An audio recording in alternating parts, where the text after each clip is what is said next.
Selamat sore Bu, perkenalkan nama saya Medi Anita Storus dengan NPM 2001010198.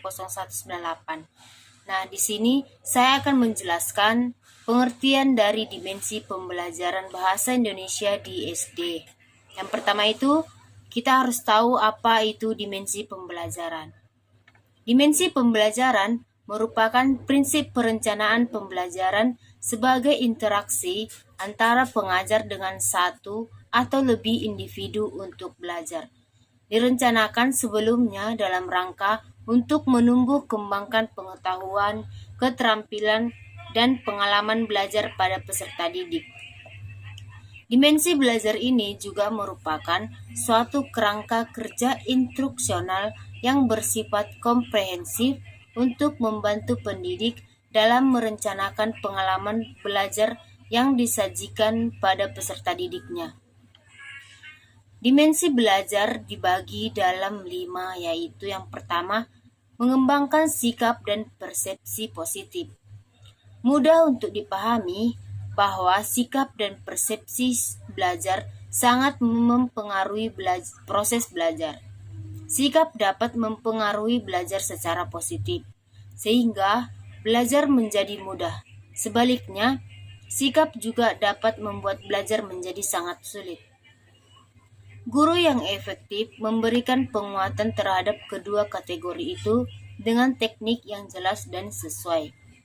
Guru membantu menumbuhkan sikap dan persepsi siswa yang positif terhadap iklim belajar dengan menekankan aspek-aspek internal siswa atau suasana mental yang kondusif daripada aspek-aspek eksternal. Guru dapat membantu menumbuhkan sikap dan persepsi yang positif terhadap tugas-tugas kelas dengan cara memberikan pemahaman akan nilai tugas, kejelasan tugas, dan kejelasan sumber. Yang kedua, belajar untuk pemerolehan dan pengintegrasian. Pengetahuan ahli psikologi kognitif memandang belajar sebagai proses interaksi yang tinggi dalam membangun makna secara personal dari informasi yang diperoleh dengan pengetahuan yang sudah ada menjadi pengetahuan baru. Menerima pengetahuan melibatkan proses interaksi antara apa yang sudah diketahui dengan apa yang ingin dipelajari. Dan setelah itu, mengintegrasikan informasi tersebut menjadi langkah-langkah sederhana yang digunakan. Yang ketiga, perluasan dan penghalusan pengetahuan.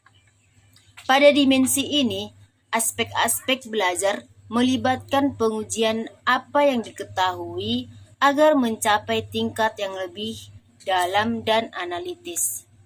Kegiatan memperluas dan memperhalus pengetahuan ini dilakukan dengan yang pertama, identifikasi dan artikulasi hal-hal atau benda-benda yang mirip dan berbeda.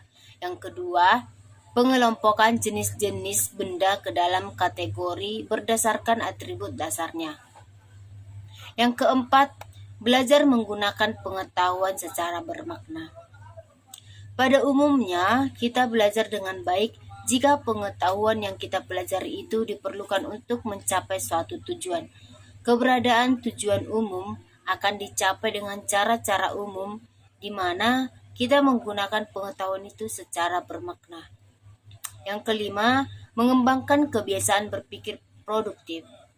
Di sini, cara membantu siswa mengembangkan dan memelihara kebiasaan berpikir produktif adalah dilakukan dengan menumbuhkan sikap kebiasaan berpikir produktif, kebiasaan berpikir yang diantarkan dengan mengintegrasikan ke dalam tugas-tugas di kelas. Dimensi-dimensi perencanaan pengajaran. Yang pertama, signifikansi. Tingkat signifikansi tergantung pada tujuan pendidikan yang diajukan dan signifikansi dapat ditentukan berdasarkan kriteria-kriteria yang dibangun selama proses perencanaan. Yang kedua, feasibilitas. Maksudnya, perencanaan harus disusun berdasarkan pertimbangan realistis, baik yang berkaitan dan biaya maupun pengimplementasiannya. Yang ketiga, relevansi. Konsep relevansi berkaitan dengan jaminan bahwa perencanaan memungkinkan penyelesaian persoalan secara lebih spesifik pada waktu yang tepat agar dapat dicapai tujuan spesifik secara optimal.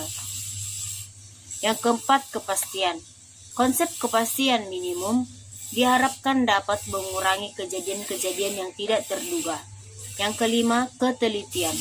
Prinsip utama yang perlu diperhatikan ialah agar perencanaan pengajaran disusun dalam bentuk yang sederhana, serta perlu diperhatikan secara sensitif kaitan-kaitan yang pasti terjadi antara berbagai komponen. Yang keenam, adaptabilitas. Diakui bahwa perencanaan pengajaran bersifat dinamis, sehingga perlu senantiasa mencari informasi sebagai umpan balik. Penggunaan berbagai proses memungkinkan perencanaan yang fleksibel atau adaptabel dapat direncanakan untuk menghindari hal-hal yang tidak diharapkan. Yang ketujuh, waktu. Faktor yang berkaitan dengan waktu cukup banyak. Selain keterlibatan perencanaan dalam memprediksi masa depan, juga validasi dan reliabilitas analisis yang dipakai, serta kapan untuk menilai kebutuhan pendidikan masa kini dalam kaitannya dengan masa yang mendatang. Yang kedelapan, monitoring. Monitoring merupakan proses mengembangkan kriteria untuk menjamin bahwa berbagai komponen belajar secara efektif.